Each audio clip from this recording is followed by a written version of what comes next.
नमस्कार दोस्तों, मेरा नाम है आशुतोष और आप देख रहे हैं डायनामिक इम्पल्शन। आज के इस वीडियो में हम बात करेंगे 15 अक्टूबर 2022 के करंट अफेयर्स के, और ज्ञान को कभी भी छोड़ना चाहिए, इसलिए वीडियो को अंत तक अवश्य देखिएगा। तो चलिए शुरू करते हैं सबसे पहली जानकारी के साथ। भारतीय नौसेना और IIM नागपुर ने एक समझौता ज्ञापन पर हस्ताक्षर किए हैं। ये जो समझौता हुआ है ये सशस्त्र बलों के कर्मियों के लिए है, विशेष रूप से भारतीय नौसेना के कर्मियों के लिए।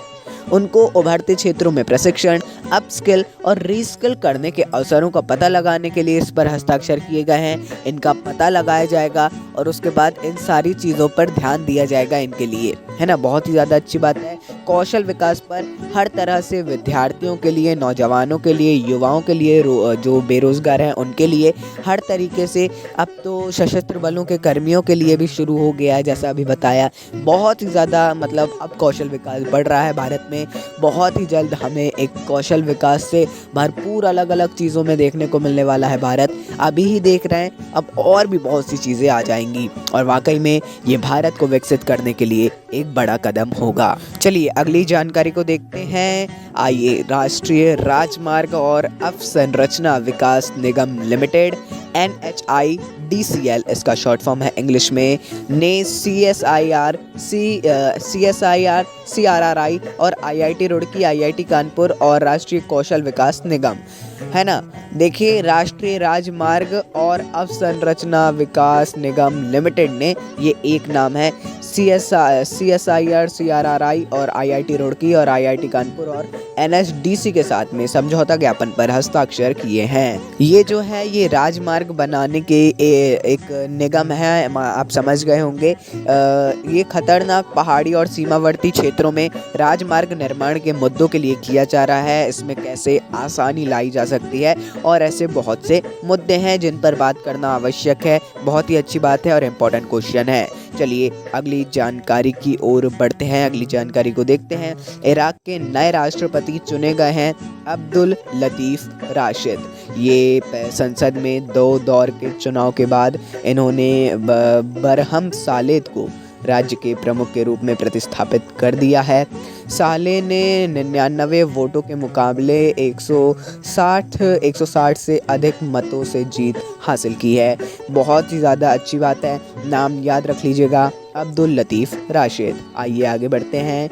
राष्ट्रपति द्रौपदी मुर्मू ने IIT गुवाहाटी में एक सुपर कंप्यूटर सुविधा परम कामरूप का उद्घाटन किया।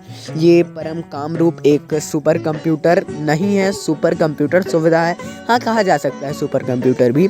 ये परम कामरूप पूर्वोत्तर क्षेत्र में एकमात्र सुपर कंप्यूटर होगा जो विभिन्न वैज्ञानिक क्षेत्रों में उन्नत अनुसंधान करने में सक्षम होगा। आइए आगे की जानकारी को देखते हैं। केंद्रीय कानून और न्याय मंत्रालय 14 से 17 अक्टूबर 2022 तक गुजरात के एकता नगर में कानून मंत्रियों और कानून सचिवों, जो राज्य के कानून मंत्री हैं और जो कानून सचिव हैं, इनका अखिल भारतीय सम्मेलन आयोजित करने वाला है। इसमें मुख्य भाषण होगा किरण रिजिजू का 15 अक्टूबर यानी आज। आइए आगे बढ़ते हैं।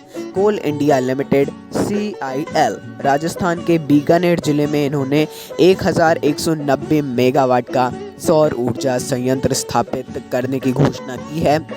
इसके लिए जो कोल इंडिया लिमिटेड है ये 13 अक्टूबर 2022 को राजस्थान विद्युत उत्पादन लिमिटेड के साथ एक समझौता ज्ञापन पर हस्ताक्षर किए हैं, है ना, इसके लिए ही। आइए अगली जानकारी की ओर बढ़ते हैं, देखते हैं। रक्षा मंत्रालय 18 से 22 अक्टूबर 2022 तक गुजरात के गांधीनगर में प्रतिष्ठित द्विवार्षिक रक्षा प्रदर्शनी यानी डेफ एक्सपो 2022 के 12वें संस्करण का आयोजन करने वाला है। ये बहुत ही समय से हो रहा था कि अब होगा, अब हो रहा है। ये बहुत ही अच्छी बात है। ये भूमि, वायु, नौसेना, ग्रह, भूमि सुरक्षा प्रणालियों पर इस बार केंद्रित रहने वाला है। हर बार रहता है, इस बार भी रहेगा। और डेफ एक्सपो जो होता है रक्षा मंत्रालय के द्वारा एक एक्सपो रहता है। एक्सपो आप जानते हैं प्रदर्शनी इसका अर्थ होता है, आप सभी को पता है। बाकी बहुत पहले हमने इसकी जानकारी आप तक पहुंचाई थी। आइए अगली जानकारी की ओर बढ़ते हैं। जनवरी 2023 में इंदौर में आयोजित होगा 17वां प्रवासी भारतीय दिवस। प्रवासी भारतीय दिवस प्रत्येक वर्ष 9 जनवरी को भारत के विकास में प्रवासी भारतीय समुदाय के योगदान को चिन्हित करने के लिए मनाया जाने वाला एक दिवस है। बहुत ही अच्छी बात है और घोषणा अभी से कर दी गई है, इंदौर में होगा ये। आइए आगे बढ़ते हैं, शायद अंतिम जानकारी है ये। कल्याणकारी उपायों और सामाजिक सुरक्षा जाल रणनीति के एक हिस्से के रूप में तेलंगाना सरकार ने सभी गरीबों के लिए एक सुरक्षित जीवन सुनिश्चित करने के उद्देश्य से आसरा पेंशन की शुरुआत की है। ये जो आसरा पेंशन है यह वृद्ध लोगों, विधवाओं, शारीरिक रूप से असक्षम और बीड़ी श्रमिकों के लिए पेंशन एक कल्याणकारी योजना है।